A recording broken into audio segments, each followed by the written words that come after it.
ನಮ್ಮ ಬುದ್ಧಿವಂತರ ಜಿಲ್ಲೆ ಎಲ್ರಿಗೂ ಒಂದು ಮಾರ್ಗದರ್ಶನ ದೇಶದಲ್ಲಿ ಆಗ್ಬೇಕು. ಯಾವ ರೀತಿ ನಮ್ಮ ಮೂಲಭೂತ ಹಕ್ಕುಗಳನ್ನು ನಾವು ಕೇಳಿಕೊಂಡು ಬರಬೇಕು ಅಂತ 23 ವರ್ಷದಿಂದ ಈ ಟೋಲ್ ಬೂತ್ ಇದೆ. ಇಲ್ಲಿ ಓಡಾಡಿದವ್ರಿಗೆ ಎಲ್ರಿಗೂ ಗೊತ್ತು ಟೋಲ್ ಬೂತ್ ಅಕ್ಕಪಕ್ಕದಲ್ಲಿ ಎಷ್ಟು ದೊಡ್ಡ ಹೊಂಡ ಉಂಟು ಅಂತ. ನಮ್ಮ ಜಿಲ್ಲೆಯ ಒಂದು ಟ್ರಾಜಿಡಿ. ಯಾಕೆಂದ್ರೆ ಈ ರೀತಿಯಲ್ಲಿ ಇದು ಇಲ್ಲಿ ಟೋಲ್ ಗೇಟ್ ಇದು ಇಲ್ಲಿ ಹಾಕುವ ಮುಂಚೆ ನೇತ್ರಾವತಿ ಬ್ರಿಡ್ಜ್ ಅಲ್ಲಿತ್ತು. ನೇತ್ರಾವತಿಯಲ್ಲಿ ಹೊಸ ಬ್ರಿಡ್ಜ್ ಕಟ್ಟಿದಾಗ ಅಲ್ಲಿ ಟೋಲ್ ಹಾಕಿದ್ರು. ಅಲ್ಲಿ 16 ವರ್ಷ ಸಂಗ್ರಹ ಮಾಡಿ ಈ ರಸ್ತೆ ರೆಡಿ ಆದಾಗ ತಂದು ಅಲ್ಲಿಂದ 2-3 ಕಿಲೋಮೀಟರ್ ಈ ಕಡೆ ತಂದು ಇಲ್ಲಿ ಹಾಕಿದ್ರು. ಇಲ್ಲಿಯ ಜನ ಮೌನವಾಗಿದ್ದರು. ಮೌನವಾಗಿರ್ಲಿಕ್ಕೆ ಒಂದು ಪ್ರಧಾನ ಕಾರಣ ಅಂದರೆ ನಮ್ಮ ದಕ್ಷಿಣ ಕನ್ನಡ ಜಿಲ್ಲೆ ನೋಡಿ ಟೋಲ್ಗೇಟ್ ಬಂದ ಅವಧಿಯಿಂದ ಅಂದರೆ 3 ದಶಕಗಳ ಅವಧಿಯಲ್ಲಿ ಇಲ್ಲಿ ನಿರಂತರವಾಗಿ ಮತೀಯ ಸಂಘರ್ಷಗಳು ನಡೆದಿದೆ. ಹಿಂದೂ ಮುಸ್ಲಿಂ ಕೋಮು ಗಲಭೆಗಳಾಗಿದ್ದೆ. ಜನ ಇದರಲ್ಲೇ ಎಂಗೇಜ್ ಇದ್ರು. ಇದೇ ಚರ್ಚೆ ಆಯಿತು ಹೊರತು ಜನರ ಬದುಕಿನ ಪ್ರಶ್ನೆಗಳು ಚರ್ಚೆ ಆಗಲಿಲ್ಲ. ಅದರಿಂದಾಗಿ ಈ ಟೋಲ್ಗೇಟು ಈ 23 ವರ್ಷಗಳಿಂದ ಕಾರ್ಯಾಚರಣೆ ಮಾಡಲಿಕ್ಕೆ ಶುರು ಮಾಡಿತು. ಈ ಧರಣಿಯ ನೇತೃತ್ವ ವಹಿಸಿ ಮಾಜಿ ಸಚಿವ ರಮಣತ್ರಯವರು ಸಿಂಹಗರ್ಜನೆ ಮಾಡಿದ್ದಾರೆ. ಸಿಂಹಗರ್ಜನೆ ಮಾಡೋದಕ್ಕಿಂತಲೂ ಹೆಚ್ಚಾಗಿ ಜನರ ಆಶೋತ್ತರವನ್ನು ಈಡೇರಿಸಲಿಕ್ಕೆ ನಮ್ಮ ಪ್ರಾಮಾಣಿಕ ಪ್ರಯತ್ನವನ್ನು ಮಾಡ್ತೀವಿ. ಟೋಲ್ ಹೇಳುವಂಥದ್ದೇ ಒಂದು ಲೂಟಿಕೋರ ಸಮಸ್ಯೆ ಆಗಿದೆ. ಒಂದು ಸರ್ಕಾರ ಅಂತ ಹೇಳಿದರೆ ಒಂದು ಮನೆಯ ಯಜಮಾನ ಇದ್ದ ರೀತಿಯಲ್ಲಿ ಅಥವಾ ತಾಯಿ ಇದ್ದ ರೀತಿಯಲ್ಲಿ ಇರಬೇಕು. ಇವತ್ತು ತಾಯಿ ಇವತ್ತು ಜನರಿಂದ ಅಥವಾ ಮಕ್ಕಳಿಂದ ಲೂಟಿ ಮಾಡುವ ರೀತಿಯಲ್ಲಿ ಟೋಲ್ಗಳು ಬಂದಿವೆ. ಟೋಲ್ಗಳಿಗೆ ನೋಡಿ, ಇದರಲ್ಲಿ ಟೋಲ್ ಅಂತ ಹೇಳಲಿಕ್ಕೆ ಆಗ್ತದ? ಇದರಲ್ಲಿ ಯಾವುದೇ ಸವಲತ್ತುಗಳಿಲ್ಲ, ಯಾವುದೇ ಸೌಲಭ್ಯಗಳಿಲ್ಲ, ಟಾಯ್ಲೆಟ್ ಇಲ್ಲ, ಹೋಟೆಲ್ ಇಲ್ಲ, ಏನಿಲ್ಲದಂಥದ್ದು ಕೂಡ ಒಂದು ಟೋಲ್ ಗೇಟ್ ಅನ್ನು ಮಾಡಿಟ್ಟಿದ್ದಾರೆ. ಆದರೆ ಈಗ ನಾವು ಇನ್ನೂ ವಿರೋಧ ಮಾಡ್ತಾ ಇದ್ದೇವೆ. ಈಗ ಅಲ್ಲಿ ಒಳಾಲಿನಲ್ಲಿ ಇನ್ನೊಂದು ಬಣಕಜಿಯಲ್ಲಿ ನಮಗೆ ಇಲ್ಲಿ ಬರಬೇಕು 2-3 ಟೋಲ್ ಆಯ್ತು. ಆ ಕಡೆ ಬರಬೇಕು ಒಂದು ಟೋಲು, ಈ ಕಡೆ ಬರಬೇಕು ಒಂದು ಟೋಲು. ಇದು 2ನೇ ಟೋಲ್. ಎಲ್ಲಿನೂ ಮಂಗಳೂರಿಗೆ ಬರ್ಲಿಕ್ಕೆ ಗೊತ್ತಿಲ್ಲ ನಮಗೆ. ಈ ಟೋಲು ತೆರವಾಗುವಲ್ಲಿವರೆಗೆ ನಮ್ಮ ಹೋರಾಟ ನಿಲ್ಲುವುದಿಲ್ಲ. ಒಂದು ವೇಳೆ ಸರ್ಕಾರ ಇದಕ್ಕೆ ಮುಂದಾಗದಿದ್ರೆ 1000 ಗಟ್ಟ ಜನ ಸೇರಿ ಅವರೇ ಈ ಟೋಲನ್ನು ಇಲ್ಲವಾಗಿ ಮಾಡಿಸ್ತಾರೆ ಅಂತ ಹೇಳೋ ಧೈರ್ಯ ಕೂಡ ನಮಗಿದೆ. ಸರಿಸುಮಾರು 23 ವರ್ಷಗಳಿಂದ ಈ ಭಾಗದ ಜನರ ದುಡ್ಡನ್ನ ಇವರು ಲೂಟಿ ಹೊಡಿತಾ ಇದ್ದಾರಲ್ಲ, ಇವರಿಗೆ ಮಾನ ಮರ್ಯಾದೆ ನಾಚಿಕೆ ಅನ್ನೋದು ಒಂದು ಚೂರಾದ್ರು ಇದೆಯಾ ಹೇಳಿ? ಬಹಳ ವರ್ಷಗಳಿಂದ ಆಗೊಮ್ಮೆ ಪ್ರತಿಭಟನೆಗಳು ನಡೀತಾ ಇದ್ವು. ಇವತ್ತು ವ್ಯವಸ್ಥಿತವಾಗಿ ಎಲ್ಲರನ್ನು ಸೇರಿಸಿಕೊಂಡು ಈ ಒಂದು ಅವೈಜ್ಞಾನಿಕವಾಗಿರುವಂಥ ಈ ಬ್ರಹ್ಮರಕೊಟ್ಲು ಟೋಲ್ ವಿರುದ್ಧ ನಾವೆಲ್ಲರೂ ಒಟ್ಟು ಸೇರಿದ್ದೇವೆ. ಇದು ಇವತ್ತು ಆರಂಭ. ಕಾದು ನೋಡಿ, ಈ ಒಂದು ಟೋಲ್ ಗೇಟನ್ನು ಇಲ್ಲಿಂದ ಸ್ಥಗಿತಗೊಳಿಸದೆ ನಾವು ಹೋರಾಟವನ್ನು ನಿಲ್ಲಿಸುವುದಿಲ್ಲ. ನಮಗೆ ದೊಡ್ಡದಾದ ಒಂದು ಎಕ್ಸಾಂಪಲ್ ಕೂಡ ಇತ್ತೀಚೆಗೆ ಕಾಣಲಿಕ್ಕೆ ಸಾಧ್ಯವಾಗಿದೆ. ಒಂದು ವ್ಯವಸ್ಥಿತವಾದ ಟೋಲನ್ನು ಕೇಂದ್ರ ರಾಷ್ಟ್ರೀಯ ಹೆದ್ದಾರಿ ಪ್ರಾಧಿಕಾರಕ್ಕೆ ತೆಗೆಯಲು ಸಾಧ್ಯವಾಗಿರುವುದಾದರೆ ಈ ಒಂದು ಅವೈಜ್ಞಾನಿಕವಾಗಿರುವ ಗುಜರಿ ಟೋಲನ್ನು ತೆಗೆಯಲಿಕ್ಕೆ ಯಾಕೆ ನಮ್ಮ ದಕ್ಷಿಣ ಕನ್ನಡ ಜಿಲ್ಲೆಗೆ ಸಾಧ್ಯವಿಲ್ಲ ಅಂತ ನಮಗೆ ನೋಡಬೇಕು. ಸಂಸದರಿಗೂ ಕೂಡ ಈ ಸಂದರ್ಭದಲ್ಲಿ ಎಚ್ಚರಿಕೆಯನ್ನು ನೀಡಲಿಕ್ಕೆ ಇಷ್ಟಪಡ್ತಾ ಇದ್ದೇನೆ. ತಮಗೆ ಕಾಣ್ತಾ ಉಂಟು ಇದು ಒಂದು ಅವೈಜ್ಞಾನಿಕವಾಗಿರುವಂಥ ಟೋಲ್. ತಾವುಗಳು ಈ ಒಂದು ಮ್ಯಾಟರ್ ಅಲ್ಲಿ ಕೂಡಲೇ ಮಧ್ಯಪ್ರವೇಶಿಸಬೇಕು. ಕೇಂದ್ರ ರಾಷ್ಟ್ರೀಯ ಹೆದ್ದಾರಿ ಪ್ರಾಧಿಕಾರಕ್ಕೆ ಅದೇ ರೀತಿ ನಿತಿನ್ ಗಡ್ಕರಿ ಅವರಿಗೆ ಈ ಒಂದು ಅವ್ಯವಸ್ಥೆಯನ್ನು ಮನದಟ್ಟು ಮಾಡಿಕೊಂಡು ಈ ಟೋಲ್ ಅನ್ನು ಇಲ್ಲಿಂದ ತೆಗೆದು ಹಿಂದೆಗೆಯಲ್ಲಿ ಬ್ರಿಜೇಶ್ ಚೌಟರ್ ಅವರು ಮಧ್ಯಪ್ರವೇಶಿಸಬೇಕು ಅಂತ ಕೂಡ ಹೇಳಿಕೊಳ್ತೇನೆ. ಇಲ್ಲದಿದ್ದರೆ ಅವರ ಕಚೇರಿಗೆ ಕೂಡ ಮುತ್ತಿಗೆಯನ್ನು ನಾವು ಹಾಕಲಿದ್ದೇವೆ. ಸಂತೋಷದ ವಿಚಾರ ಏನು ಅಂತ ಹೇಳಿದರೆ, ನಮ್ಮ ದಕ್ಷಿಣ ಕನ್ನಡ ಜಿಲ್ಲೆಯ ಜನತೆ ಬಹಳ ತಡವಾಗಿ ಆದರೂ ಅನ್ಯಾಯದ ವಿರುದ್ಧ ಪಕ್ಷಾತೀತವಾಗಿ ಜಾತಿ ಧರ್ಮ ಇದರ ಎಲ್ಲವನ್ನು ಎಲ್ಲ ಮೀರಿಕೊಂಡು ಇವತ್ತು ಒಂದಾಗಿ ಬೀದಿಗಿಳಿದಿದ್ದಾರೆ. ಇಂದಿನ ಸಾಮೂಹಿಕ ಧರಣಿಯ ನೇತೃತ್ವ ವಹಿಸಿದ್ದ ಮಾಜಿ ಸಚಿವರಾದ ಬಿ ರಮಣತ್ರಯವರು ನಮ್ಮ ಜೊತೆಗಿದ್ದಾರೆ. ಸರ್, ಕಳೆದ 23 ವರ್ಷಗಳಿಂದ BC ರೋಡ್ ಸಮೀಪ ಈ ಬ್ರಹ್ಮರಕೊಟ್ಲು ಟೋಲ್ ಗೇಟ್ ಕಾರ್ಯಾಚರಣೆ ಮಾಡ್ತಾ ಇದೆ. ತಡವಾಗಿ ಆದರೂ ಕೂಡ ಇದನ್ನು ತೆರವು ಮಾಡಲೇಬೇಕೆಂಬ ಆಗ್ರಹ ಕೇಳಿ ಬಂದಿದ್ದು, ಇದರ ನೇತೃತ್ವವನ್ನು ವಹಿಸಿ ಇವತ್ತು ಸಾಮೂಹಿಕ ಧರಣಿ ನಡೆಸಿದ್ರಿ. ಇದು ಸಾಂಕೇತಿಕವಾಗಿ ಕೊಟ್ಟಂಥ ಎಚ್ಚರಿಕೆನಾ? ನೀವು ಏನು ಹೇಳ್ತೀರಿ ಅದು ಸರಿಯಾದ ವಿಚಾರಣೆ. ಇದು ಇಲ್ಲಿವರೆಗೆ ತೆರವಾಗಬೇಕಾಗಿದೆ. ಏನೋ ಕೆಲವು ಜನ ಸೇರಿ ಹೋರಾಟ ಮಾಡ್ತಿದ್ದಾಗ ನಾವು ಕೂಡ ಹೋಗಿ ಭಾಗವಹಿಸ್ತಿದ್ದೆವು. ಈ ಒಂದು ಟೋಲ್ ಗೇಟ್ ಇಲ್ಲಿ ಹಾಕಿರ್ತಕ್ಕಂಥದ್ದಕ್ಕೆ ಯಾವುದೇ ರೀತಿಯ ವೈಜ್ಞಾನಿಕವಾದಂಥ ಒಂದು ಹಿನ್ನೆಲೆ ಖಂಡಿತ ಕಾಣೋದಿಲ್ಲ. ಪೂರ್ಣ ಆಗದೇ ಇರತಕ್ಕಂಥ ರಸ್ತೆಯ ಒಂದು ಭಾಗ ಇದು ಮತ್ತು ಮಣ್ಣು ಹಾಕಿ ಎತ್ತರ ಮಾಡಿರ್ತಕ್ಕಂಥ ಭಾಗ. ಇಂಥ ಟೋಲ್ ಗೇಟು ನೀವು ದೇಶದಲ್ಲೆಲ್ಲ ಪ್ರಪಂಚದಲ್ಲೆಲ್ಲ ಇದ್ದರೆ ಅದು ಖಂಡಿತ ಸಾಧ್ಯ ಇಲ್ಲ. ಅಂಥ ಒಂದು ಸುಂಕ ವಸೂಲಿಯ ಒಂದು ಕೇಂದ್ರವನ್ನಾಗಿ ಮಾಡಿ ಸುಮ್ಮನೆ 23 ವರ್ಷದಿಂದ ಸತತವಾಗಿ ಸುಂಕ ವಸೂಲಿ ಮಾಡ್ತಾ ಇದ್ದಾರೆ. ನಾವು ಏನು ಸಾಂಕೇತಿಕವಾಗಿ ಕೆಲಸ ಮಾಡ್ತೀವಿ, ಅದು ಅವರಿಗೆ ಏನು ಅಂತ ಒಂದು ಸಸಾರ ಆಗಿ ಹೋಗಿದೆ. ಈ ಒಂದು ಟೋಲ್ ಗೇಟನ್ನು ತೆರವು ಮಾಡುವವರೆಗೆ ನಮ್ಮ ಹೋರಾಟ ಇದೆ. ನಮ್ಮ ಆರಂಭದ ಕಾರ್ಯಕ್ರಮ ಮೊದಲ ಹೆಜ್ಜೆ ಬಲಿಷ್ಠ ಹೆಜ್ಜೆ ಆಗಿದೆ ಅನ್ನೋ ನನ್ನ ಅಭಿಪ್ರಾಯ. ಸಂಪಾಜೆಯಿಂದ ಹಿಡಿದು ಮುಲ್ಕಿಯವರೆಗೆ, ತಲಪಾಡಿಂದ ಹಿಡಿದು ಬಹುಶಃ ಬೆಳ್ತಂಗಡಿ ಆ ಭಾಗದವರೆಗೆ ಎಲ್ಲ ಭಾಗದಿಂದಲೂ ಜನ ಬಂದಿದ್ದಾರೆ. ಎಲ್ಲರೂ ಸ್ವಯಂ ಪ್ರೇರಿತವಾಗಿ ಬಂದಿದ್ದಾರೆ. ಬಹುಶಃ ಈ ಸಣ್ಣ ಜಾಗದಲ್ಲಿ ದೊಡ್ಡ ಸಂಖ್ಯೆಯಲ್ಲಿ ಜನ ಸೇರಿದ್ದಾರೆ. ಇದು ಏನನ್ನು ಸೂಚನೆ ಮಾಡ್ತದೆ ಅಂತೇಳಿ ನಮಗೆ ಟೋಲ್ ಗೇಟ್ ಬೇಡ ಅಂತೇಳಿ ಜನ ತೀರ್ಮಾನ ಮಾಡಿದ್ದಾರೆ ಎಂದು ಅರ್ಥ ಆಗ್ತದೆ.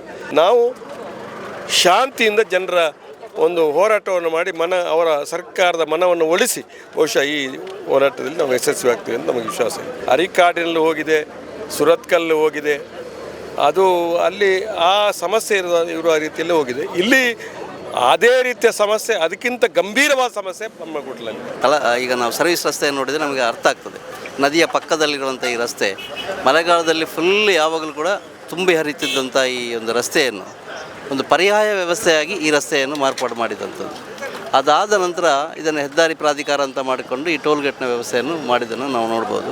ನಿರಂತರವಾಗಿ ಇಲ್ಲಿ ಆಗುವಂಥ ಕಿರುಕುಳ ಅಂತ ಹೇಳಿದರೆ, ನಾನು ಇಲ್ಲಿಯ ಸ್ಥಳೀಯ ನಿವಾಸಿ ಕೂಡ ಇದರ ಹತ್ತಿರದಲ್ಲೇ ನಾನು ವಾಸವಾಗಿರೋದ್ರಿಂದ ಪ್ರತಿನಿತ್ಯ ಇಲ್ಲಿ ಒಂದಲ್ಲ ಒಂದು ರೀತಿಯ ತೊಂದರೆಗಳು ಜನರಿಗೆ ಹಾಗೆ ಒಂದು ಗುಂಪು ಕಟ್ಟಿ ಜನಗಳು ಟೋಲ್ ವಸೂಲು ಮಾಡುವಂಥ ಕೆಲಸವನ್ನು ಮಾಡ್ತಾ ಇದ್ದಾರೆ. ಅದರಲ್ಲಿ ಗುಂಪು ಘರ್ಷಣೆ ಆಗ್ಬೋದು, ಇಂಥೆಲ್ಲ ದಿನನಿತ್ಯ ನಾವು ನೋಡುವಂಥದ್ದು. ಇಲ್ಲ, ಇವತ್ತಿನ ಕಾರ್ಯಕ್ರಮ ಚಾಲನೆ ಅಷ್ಟೇ. ನಾವು ಇಡೀ ಒಂದು ಬ್ರಹ್ಮರಕುಟ್ಲು ಟೋಲ್ ಗೇಟ್ ತೆರವು ಹೋರಾಟಕ್ಕೆ ಒಂದು ಚಾಲನೆಯನ್ನು ಇವತ್ತಿನ ಸಾಮೂಹಿಕ ಧರಣಿ ಮೂಲಕ ಕೊಟ್ಟಿದ್ದೀವಿ. ಇದು ಅಂತ್ಯ ಅಲ್ಲ, ಇದು ಆರಂಭ. ಈ ಟೋಲ್ ಗೇಟ್ 23 ವರ್ಷಗಳ ನಿರಂತರವಾಗಿ ಜನರನ್ನು ಹಣ ಸಂಗ್ರಹ ಮಾಡಿದೆ. ಅದೊಂದು ಸುಲಿಗೆ ರೀತಿಯಲ್ಲಿ ನಡೆದಿದೆ. ಈ ಅತ್ಯಂತ ಕಡಿಮೆ ಹೂಡಿಕೆ ಮಾಡಿ ರಚನೆ ಮಾಡಿರುವಂಥ ರಸ್ತೆಯಲ್ಲಿ ಇಂಥ ಒಂದು ಸೆಕೆಂಡಿಗೆ 4-5 ವಾಹನಗಳು ಪಾಸಾಗುವಂಥ ರಸ್ತೆಯಲ್ಲಿ ಹೂಡಿಕೆ ಮಾಡಿರುವಂಥ ದುಡ್ಡು ವಾಪಸ್ ಬಂದಿಲ್ಲ ಅಂತಲೂ ಕೂಡ ಯಾರು ಕೂಡ ನಂಬಲಿಕ್ಕಾಗಲ್ಲ. ಈ ಎಲ್ಲ ಕಾರಣಕ್ಕಾಗಿ ಈ ಟೋಲ್ ಗೇಟನ್ನು ಮುಚ್ಚಬೇಕು ಅನ್ನೋಂಥ ನಮ್ಮ ಆಗ್ರಹ. ಇವತ್ತಿನ ಚಾಲನೆ ಮುಂದೆ ಇದೊಂದು ಬೋರ್ಗರಿಯುವ ಹೋರಾಟವಾಗಿ ಪರಿವರ್ತನೆ ಆಗ್ತದೆ ಅನ್ನುವಂಥದ್ದನ್ನು ನಾವು ಈ ಸಂದರ್ಭದಲ್ಲಿ ಸರ್ಕಾರಕ್ಕೆ ಒಂದು ಗಮನಕ್ಕೆ ತರೋ ಪ್ರಯತ್ನ ಮಾಡಿದೆ. ಈ ಟೋಲ್ ಗೇಟ್ ಬಂದು ಒಂದು 15 ವರ್ಷಗಳಲ್ಲಿ ಸುರತ್ಕಲ್ನಲ್ಲಿ ಟೋಲ್ ಗೇಟ್ ತಂದರು. ಆಮೇಲೆ ಅದಾಗಿ 1 ವರ್ಷದಲ್ಲಿ ಯಜಮಾಡಿಯಲ್ಲಿ ಟೋಲ್ ಗೇಟ್ ತಂದರು. ಅದಾದ ಮೇಲೆ ತಲಪಾಡಿಯಲ್ಲಿ ಟೋಲ್ ಗೇಟ್ ತಂದರು. ಅಂದರೆ ಹತ್ತಿರ ಸುರತ್ಕಲ್ ಟೋಲ್ ಗೇಟಿಂದ ಯಜಮಾಡಿಗೆ 11 ಕಿಲೋಮೀಟ್ರು, ಹೆಜಮಾಡಿಯಿಂದ BC ರೋಡ್ಗೆ 44 ಕಿಲೋಮೀಟ್ರು, ಹೆಜಮಾಡಿಯಿಂದ ತಲಪಾಡಿಗೆ 43 ಕಿಲೋಮೀಟ್ರು, ತಲಪಾಡಿಯಿಂದ ಬ್ರಹ್ಮರಕುಟ್ಲಿಗೆ ಕೇವಲ 31 ಕಿಲೋಮೀಟ್ರು ಅಂತರದಲ್ಲಿ ಟೋಲ್ ಗೇಟನ್ನು ಹಾಕಿದ್ರು. ಇದು ಯಾವುದಕ್ಕೂ ದೊಡ್ಡ ಹೋರಾಟ ಬರಲಿಲ್ಲ. ಅದಕ್ಕೆ ಅಪವಾದ ಎಂಬಂತೆ ಸುರತ್ಕಲ್ನಲ್ಲಿ ನಾವು ಒಂದು ಹೋರಾಟ ಮಾಡಿ ಗೆಲ್ಲುವಾಗಲೂ ಕೂಡ, ಹೋರಾಟ ಮಾಡುವಾಗಲೂ ಕೂಡ ಯಾರಿಗೂ ಈ ಒಂದು ಟೋಲ್ ಗೇಟ್ ವಿರುದ್ಧ ಹೋರಾಟ ಮಾಡಿ ಗೆಲ್ಲಬಹುದು ಅನ್ನುವಂಥ ನಂಬಿಕೆನೇ ಇರಲಿಲ್ಲ. ಯಾಕೆಂದರೆ ದೇಶದಲ್ಲಿ ಯಾವತ್ತೂ ಕೂಡ ಒಂದ್ಸಲ ಆಗಿದಂಥ ಟೋಲ್ ಗೇಟ್ ಮತ್ತು ತೆರವಾದ ಉದಾಹರಣೆಗಳು ಇರಲಿಲ್ಲ. ಆದರೆ ನಾವು ಅಲ್ಲಿ ಗೆದ್ದ ಮೇಲೆ ಇವತ್ತು ಜನರಲ್ಲಿ ಜಾಗೃತಿ ಮೂಡಿದೆ. ಇವತ್ತು ಆ ಸ್ಫೂರ್ತಿಯಿಂದ ಅರಿಕಾಡಿಯಲ್ಲಿ ಒಂದು ಹೋರಾಟ ಆಯಿತು, ಟೋಲ್ ಮುಚ್ಚಿದ್ರು. ದೇಶದಲ್ಲಿ 2ನೇ ಮುಚ್ಚಲ್ಪಟ್ಟ ಟೋಲ್ ಹೋರಾಟದಿಂದ ಈಗ ಇಲ್ಲಿ ಕೂಡ ಹೋರಾಟ ಶುರು ಮಾಡಿದ್ದೇವೆ. ಇಲ್ಲಿ ಶುರು ಮಾಡುವಾಗ ಹೊಸದಾಗಿ 3 ಟೋಲ್ ಗೇಟ್ ಅಂತ ತರ್ತಾ ಇದ್ದಾರೆ.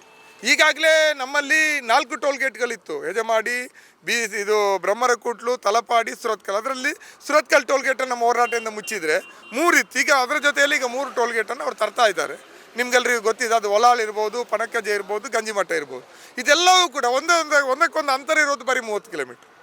ಈಗ ಜನರಿಗೆ ಇದರಿಂದ ಎಚ್ಚರ ಆಗಿದೆ. ಬಹುಶಃ 23 ವರ್ಷದ ಸುಲಿಗೆ ಈ ರೀತಿ ಮುಂದುವರಿಲಿಕ್ಕೆ ಕಾರಣ ಜನರ ನಿರಾಸಕ್ತಿ ಮಾತ್ರ ಅಲ್ಲ, ಇಲ್ಲಿಯ ರಾಜಕಾರಣ ವಾತಾವರಣ ಆಗಿತ್ತು. ಇಲ್ಲಿಯ ಶಾಸಕರುಗಳಿರ್ಬೋದು, ಇಲ್ಲಿಯ ಸಂಸದರುಗಳಿರ್ಬೋದು, ಇದೆಲ್ಲ ಒಂದು ಆದ್ಯತೆ ಪ್ರಶ್ನೆ ಅಲ್ಲ. ಇದು ವೋಟ್ ಬ್ಯಾಂಕನ್ನು ಅಥವಾ ಚುನಾವಣೆಯಲ್ಲಿ ಮತದಾನವನ್ನು ನಿರ್ಧರಿಸುವಂಥ ಒಂದು ವಿಷಯವೇ ಟೋಲ್ಗೇಟ್ನಂಥ ವಿಚಾರಗಳ ಅಲ್ಲ ಅನ್ನುವಂಥ ಭಾವನೆಯಿಂದ ಈ ಜಿಲ್ಲೆಯಲ್ಲಿ ಇಂಥ ಪರಿಸ್ಥಿತಿ ಉಂಟಾಗಿತ್ತು. ಅದನ್ನು ಬದಲಾಯಿಸಲಿಕ್ಕೆ ನಾವು ಪ್ರಯತ್ನವನ್ನು ಮಾಡ್ತಾ ಇದ್ದೀವಿ. ನಮಗೆ ಈಗ ಇಲ್ಲಿಯ MP MLAಗಳು ಉತ್ತರ ಕೊಡಬೇಕು ಅನ್ನುವಂಥದ್ದು ನಮ್ಮ ಭಾಳ ಆದ್ಯತೆ. ಈಗ ನೀವು ಹೇಳಿದರೆ ಇಲ್ಲ, ನಾವು ಇವತ್ತು ಬೇಡಿಕೆಯನ್ನು ಭಾಳ ಸ್ಪಷ್ಟವಾಗಿ ಇಟ್ಟಿದ್ದೀವಿ. ಇಲ್ಲಿಯ ಲೋಕಸಭಾ ಸದಸ್ಯರು, ಇಲ್ಲಿಯ ಅದು BC ರೋಡ್ನ ಬಂಟ್ವಾಳದ ಶಾಸಕರು ಸೇರಿಕೊಂಡು, ದಕ್ಷಿಣ ಕನ್ನಡ ಜಿಲ್ಲೆಯ ಶಾಸಕರುಗಳು, ಅವರ ಜನರ ಪ್ರತಿನಿಧಿಗಳು, ಅವರು ಹೆದ್ದಾರಿ ಪ್ರಾಧಿಕಾರದ ಸಭೆಯನ್ನು ನಡೆಸಬೇಕು. ಕೇವಲ ಬ್ರಹ್ಮರಕುಟ್ಲು ಟೋಲ್ಗೇಟ್ನ ಒಂದು ಪ್ರಶ್ನೆ ಅಲ್ಲ, ಇದು ಉಳಿಲಿಕ್ಕೆ ಸಾಧ್ಯನೇ ಇಲ್ಲ. 23 ವರ್ಷ ಸುಲಿಗೆ ಮಾಡಿ ಆಗಿದೆ. ಹೊಸ ಟೋಲ್ಗೇಟ್ ಬರುವ ಪ್ರಶ್ನೆಯಲ್ಲೂ ನಮ್ಮ ಇದಿದೆ. ನಾವು ಗಂಜಿಮಠ ಟೋಲ್ಗೇಟಿಗೆ ಹೋಗಿದ್ದೀವಿ, ಕಾನೂನು ತಜ್ಞರನ್ನಲ್ಲಿ ಕರ್ಕೊಂಡು ಬಂದಿದ್ದೀವಿ, ಅಲ್ಲಿ ಒಂದು ಸಭೆಯನ್ನೆಲ್ಲ ಮಾಡಿದ್ದೀವಿ. ನಾವು ಹೇಳುವಂಥದ್ದು ಯಾವುದೇ ಟೋಲ್ಗೇಟನ್ನು ಹಾಕಿ ಈ ಟೋಲ್ಗೇಟನ್ನು ತೆರವು ಮಾಡುವ ಪ್ರಶ್ನೆ ಇರುವಾಗಲೇ ಹೊಸ ಟೋಲ್ಗೇಟ್ಗಳನ್ನು ಸ್ಥಾಪನೆ ಮಾಡ್ತೀರಿ ಅಂತಂದರೆ ಮೊದಲು ನೀವು ಹೆದ್ದಾರಿ ಪ್ರಾಧಿಕಾರದ ಸಭೆ ನಡೆಸಬೇಕು, ಜನಪ್ರತಿನಿಧಿಗಳ, ಜನಸಾಮಾನ್ಯರ ಪ್ರತಿನಿಧಿಗಳ ಅಹವಾಲುಗಳನ್ನು ಆಲಿಸಬೇಕು, ಮತ್ತು ಇದೆಲ್ಲವೂ ಕೂಡ ನಿಯಮಬದ್ಧ ಅನ್ನುವಂಥ ಖಾತರಿ ಮಾಡಿಕೊಂಡು ಆಮೇಲೆ ಟೋಲ್ಗೇಟನ್ನು ಆರಂಭಿಸಬೇಕು. ಯಾಕೆಂದರೆ 60 ಕಿಲೋಮೀಟರ್ನ ಅಂತರವನ್ನು ನೀವು ಮೀರಲಿಕ್ಕೆ ಸಾಧ್ಯನೇ ಇಲ್ಲ. ಮತ್ತು ಹೆದ್ದಾರಿ ಅಂದರೆ ಏನು? ಟೋಲ್ಗೇಟ್ ಸಂಗ್ರಹ ಮಾಡುವಂಥ ಹೆದ್ದಾರಿ, ಟೋಲ್ ಸುಂಕ ಸಂಗ್ರಹ ಮಾಡುವ ಹೆದ್ದಾರಿ ಅಂದರೆ ಯಾಕೆ ಅದನ್ನು ಟೋಲ್ ಸುಂಕ ಸಂಗ್ರಹ ಮಾಡುವ ಹೆದ್ದಾರಿ ಅಂತ ಹೇಳ್ತಾರೆ ಅಂದರೆ ಅಲ್ಲಿ ಸಂಚಾರ ಸುಗಮವಾಗಿರಬೇಕು, ಯಾವುದೇ ಅಡೆತಡೆಗಳಿರ್ಬಾರ್ದು. ಟೋಲ್ಗೇಟಲ್ಲೂ ಕೂಡ ಅದಕ್ಕಾಗಿ ಫಾಸ್ಟ್ಯಾಗ್ ತಂದಿದ್ದಾರೆ, ತಡೆರಹಿತ ಪ್ರಯಾಣ ಅಂತ. ನೀವು ನೋಡಿ, ತಲಪಾಡಿಯಿಂದ ನೀವು ಮುಲ್ಕಿವರೆಗೆ ಹೋಗುವಾಗಿರ್ಬೋದು ಅಥವಾ ನಂತೂರಿನಿಂದ BC ರೋಡ್ಗೆ ಬರುವಾಗಿರ್ಬೋದು, ಇಲ್ಲಿ ಎಲ್ಲೇ ಹೋದರೂ ಕೂಡ ಅರ್ಧ ಕಿಲೋಮೀಟ್ರಿಗೊಂದು ನಿಮಗೆ ಬ್ಯಾರಿಕೇಡ್ಗಳು ಎದುರಾಗ್ತದೆ, ಸುಗಮ ಸಂಚಾರವೇ ಇಲ್ಲ. ಅದರಿಂದಾಗಿ ಸುಗಮ ಸಂಚಾರ ಇಲ್ಲದೆ ನೀವು ಟೋಲ್ ಗೇಟನ್ನು ನಡೆಸಲಿಕ್ಕೆ ಸಾಧ್ಯ ಇಲ್ಲ. ಮೊದಲು ಟೋಲ್ ಗೇಟ್ನ ನಿಯಮಗಳು ಏನಿದೆ ಆ ಪ್ರಕಾರ ರಸ್ತೆಯನ್ನು ನಿರ್ಮಾಣ ಮಾಡಿ ಆಮೇಲೆ ಟೋಲ್ ಸಂಗ್ರಹ ಮಾಡಿ ಅನ್ನುವಂಥದ್ದು ನಮ್ಮದಿರುವಂಥ. ನಾವು ಇವತ್ತು ಈ ಧರಣಿಯ ಮನವಿ ಏನಿದೆ ಅದರ ಪ್ರತಿಯನ್ನು ಲೋಕಸಭಾ ಸದಸ್ಯರಾದ ಮಾನ್ಯ ಚೌಟಾ ಅವರಿಗೂ ಕೂಡ ನಾವು ತಲುಪಿಸ್ಲಿಕ್ಕಿದ್ದೀವಿ. ಆ ನಂತರ ಅವರು ಅದಕ್ಕೆ ನಮಗೆ ಉತ್ತರ ಕೊಡಲೇಬೇಕು. ಕೊಡಲಿಲ್ಲ ಅಂದರೆ ನಾವು ನಮ್ಮ ಹೋರಾಟವನ್ನು ತೀವ್ರಗೊಳಿಸುವಂಥ ಒಂದು ಅನಿವಾರ್ಯತೆ ಬರ್ತದೆ. ಅವರಂತೂ ನೇರವಾಗಿ ಜವಾಬ್ದಾರರು, ಪಾರ್ಲಿಮೆಂಟ್ ಮೆಂಬರು, ಶಾಸಕರುಗಳಿಗೂ ಕೂಡ ಜವಾಬ್ದಾರಿ ಇದೆ. ನಾವು ಹತ್ತಿರದಲ್ಲಿ ನೋಡಿದ್ದೀವಿ, ತಲಪಾಡಿಯಿಂದ ಆ ಕಡೆ ಕಾಸರಗೋಡಿಗೆ ರಸ್ತೆ ಆಗುವಾಗ ಕೇರಳ ಸರ್ಕಾರದ PWD ಸಚಿವರಾಗಿರುವಂಥ ರಿಯಾಜ್ ಅವರು 3 ಸಲ ಉಪ್ಪಳಕ್ಕೆ ಬಂದು ಸಭೆ ಮಾಡಿದ್ದಾರೆ. ಇಲ್ಲಿಯ ಶಾಸಕರುಗಳು ಯಾಕೆ ಆ ರೀತಿ ಮೀಟಿಂಗ್ಗಳನ್ನು ಮಾಡಬಾರ್ದು ಅದನ್ನು ಅವರಿಗೆ ನೆನಪಿಸ್ತಾ ಇದ್ದೀವಿ. ಇಲ್ಲಿವರೆಗೆ ಅವರು ಯಾವುದೇ ಒಂದು ಶಬ್ದವನ್ನು ಮಾತಾಡಿಲ್ಲ. ಅವರು ಮಾತಾಡಿಸುವ ರೀತಿಯಲ್ಲಿ ನಾವು ಹೋರಾಟವನ್ನು ಕಟ್ತೇವೆ. ಒಂದು ಎರಡನೇದಾಗಿ ಒಳ್ಳೆ ಶಾಲೆ, ಒಳ್ಳೆ ಆಸ್ಪತ್ರೆ, ಸರ್ಕಾರಿ ಶಾಲೆ, ಒಳ್ಳೆ ಸರ್ಕಾರಿ ಆಸ್ಪತ್ರೆ, ಅದೇ ರೀತಿ ಒಳ್ಳೆ ಮಾರ್ಗ, ಇದು ನಮ್ಮ ಮೂಲಭೂತ ಹಕ್ಕು. ಇದನ್ನು ನಾವೆಲ್ಲರೂ ಕೇಳಬೇಕು. ಯಾಕಂತ ಹೇಳಿದ್ರೆ ವಿ ಆರ್ ಆಲ್ ಸಿಟಿಸನ್ಸ್, ನಾವೆಲ್ಲ ಟ್ಯಾಕ್ಸ್ ಕಟ್ತೇವೆ. ಈಗ NHAA ಅವರು ಹೈವೇ ಕಟ್ಟಿದ್ದಾರೆ. ನಮಗೆ ಹೈವೇ ಪಕ್ಕದಲ್ಲಿ ಸರ್ವಿಸ್ ರೋಡ್ ಎಲ್ಲಿದೆ? ಒಂದು ಹೈವೇ ಕಟ್ಟಬೇಕಾದ್ರೆ ಪಕ್ಕದಲ್ಲಿ ಸರ್ವಿಸ್ ರೋಡ್ ಕಟ್ಟಬೇಕು ಅಂತ ಕಾನೂನಿದೆ. ಈಗ ಯಾಕೆ BJP ಸರ್ಕಾರ ಕಾನೂನು ಮಾಡೋದಿಲ್ಲ ಅಂತ ನಾನು ಕೇಳೋದು ಇವತ್ತು. ಆದರೆ ಜನ ಎಲ್ಲರೂ ಒಂದು ಮಾತನ್ನು ನೆನ್ಪಿಟ್ಕೊಳ್ಬೇಕು, ಏನು ಅಂತ ಹೇಳಿದ್ರೆ, ನಮ್ಮ ಮಾಜಿ ಸಂಸದರಾಗಿರುವಂಥ ನಳಿನ್ ಕುಮಾರ್ ಕಟೀಲ್ ಅವರು ಇಲೆಕ್ಷನ್ ಟೈಮಲ್ಲಿ ಒಂದು ಮಾತು ಹೇಳಿದ್ರು, ಇನ್ಫ್ರಾಸ್ಟ್ರಕ್ಚರ್ ರೋಡ್ ನೋಡಬೇಡಿ, ಲವ್ ಜಿಹಾದ್ ಅನ್ನು ನೋಡಿ ಅಂತ. ಇದು BJP ಅವರ ಇದು ಏನು ಮನಸ್ಸಿನ ಒಂದು ಮನೋಸ್ಥಿತಿ ಅವ್ರದ್ದು. ಅದಕ್ಕೋಸ್ಕರ ನಾನು ಹೇಳೋದು, ಎಲ್ಲರ ಹತ್ರನೂ ಕೂಡ ಪಕ್ಷ ಯಾವುದೇ ಆಗಿರಲಿ, ನಿಮ್ಮ ಮೂಲಭೂತ ಹಕ್ಕುಗಳೇನಿದೆಯೋ ಅದಕ್ಕೋಸ್ಕರ ಹೋರಾಟ ಮಾಡಿ. ಬರೀ ಟೋಲ್ ಬೂತ್ ರಿಮೂವಿಂಗ್ ಮಾತ್ರ ಅಲ್ಲ, ಅಕ್ಕಪಕ್ಕದಲ್ಲಿ ಸರ್ವಿಸ್ ರೋಡ್ ಬೇಕು ಅನ್ನೋದನ್ನು ಕೂಡ ನೀವು ಕೇಳಬೇಕು. ಇವತ್ತು ಶಾಂತ ರೀತಿಯ ಪ್ರತಿಭಟನೆ ಇನ್ನು ಮುಂದಕ್ಕೆ ನಿಲ್ಲಿಸದಿದ್ದರೆ ಖಂಡಿತ ತೀವ್ರ ಥರದ ಹೇಗೆ ಸುರತ್ಕಲ್ನ ಒಂದು ಟೋಲನ್ನು ನಿಲ್ಲಿಸಿದ್ದೇವೆಯೋ ಅದೇ ರೀತಿಯಲ್ಲಿ ಇದು ಕೂಡ ಮುಂದಕ್ಕೆ ಒಂದು ತೀವ್ರ ಥರದ ಹಿಂಸೆ ರೂಪಕ್ಕೆ ಹೋಗಲಿಕ್ಕೂ ಸಾಧ್ಯತೆ ಉಂಟು. ಈ ಟೋಲ್ ಯಾರ ಅಧೀನಕ್ಕೆ ಬರ್ತದೆ, ಯಾರ ಹೆದ್ದಾರಿಯವರು ಈ ದುಡ್ಡು ಎಲ್ಲಿಗೆ ಹೋಗ್ತದೆ ಯಾರಿಗೂ ಗೊತ್ತಿಲ್ಲ. ಇದೊಂದು ಯಕ್ಷ ಪ್ರಶ್ನೆಯಾಗಿದೆ. ಮಾಧ್ಯಮದವರು ಬಹಳ ಉತ್ತಮವಾದ ಪ್ರಶ್ನೆಯನ್ನು ಇವತ್ತು ಕೇಳಿದ್ದೀರಾ. ಈ ಲೆಕ್ಕ ಎಲ್ಲಿಗೆ ಹೋಯಿತು? ಎಷ್ಟು ವರ್ಷದಿಂದ ಈ ಪ್ರಾಜೆಕ್ಟ್ ಕಂಪ್ಲೀಟ್ ಆಗಿದೆ? ಅದಕ್ಕಿಂತ ಮುಂಚೆ ಇಲ್ಲಿ ಎಷ್ಟು ದುಡ್ಡು ಕಲೆಕ್ಟ್ ಆಗಿದೆ? ಫಾಸ್ಟ್ಯಾಗ್ ಬರುವುದಕ್ಕಿಂತ ಮುಂಚೆ ಕ್ಯಾಶಲ್ಲಿ ಎಷ್ಟು ಕಲೆಕ್ಟ್ ಆಗಿತ್ತು? ಫಾಸ್ಟ್ಯಾಗ್ ಬಂದ ನಂತರ ಎಷ್ಟು ದುಡ್ಡು ಕಲೆಕ್ಟ್ ಮಾಡಿದ್ದಾರೆ ಎಂಬುದರ ಲೆಕ್ಕವನ್ನು ಅವರು ಕೊಡಬೇಕಾಗ್ತದೆ. ಈಗ BJP ಅವರಿಗೆ ಇದು ಅವೈಜ್ಞಾನಿಕ ಅಂತ ಅನಿಸಿಲ್ವಾ, ಅಥವಾ ಅವರನ್ನು ನೀವು ಇನ್ವೈಟ್ ಮಾಡಿಲ್ಲ? ಅವರಿಗೆ ಎಲ್ಲವೂ ಯಾವುದು ಕಾಣುವುದಿಲ್ಲಲ್ಲ. ಅವರು ಇರುವುದೇ ಅವೈಜ್ಞಾನಿಕ ರೀತಿಯಲ್ಲಿ. ಆಗ ಇರುವುದ್ರೆ ಅವರಿಗೆ ಇದು ಕಾಣುವುದಿಲ್ಲಲ್ಲ. ಸಂಸದರು ಹೋಗ್ತಾರೆ, ಇಲ್ಲಿರುವಂಥ ಶಾಸಕರುಗಳು ಹೋಗ್ತಾರೆ, ಅವರಿಗೆ ಕಾಣುವುದಿಲ್ವಾ? ಈ ಭಾಗದ ಬಂಟ್ವಾಳದ ಶಾಸಕ ಎಲ್ಲಿ ಮಲಗಿದ್ದಾರೆ ಹೋಗಿ, ಅವರಿಗೆ ಕಾಣುವುದಿಲ್ವಾ ಈ ಜಾಗದಲ್ಲಿ ಕಾಣುವ ಅವ್ಯವಸ್ಥೆ ಏನು ಅಂತ? ಆ ಹಗಲು ದರೋಡೆಗೆ ಇವತ್ತು ಜನ ಒಂದು ಕಾಯ್ತಾರೆ. ಪ್ರಜಾಪ್ರಭುತ್ವ ವ್ಯವಸ್ಥೆಯಲ್ಲಿ ಹೋರಾಟಗಳು ಒಂದು ಮಿತಿ ಇದೆ. ಆದರೆ ಹೋರಾಟಗಳಿಗೆ ಆ ಸರ್ಕಾರದ ಮಣಿಯದೇ ಇದ್ದರೆ ಜನ ಆಕ್ರೋಶಗೊಂಡು ನಾಳೆ ಏನಾಗ್ಬೋದು ಅಂತ ಹೇಳಲಿಕ್ಕೆ ಸಾಧ್ಯವಿಲ್ಲ.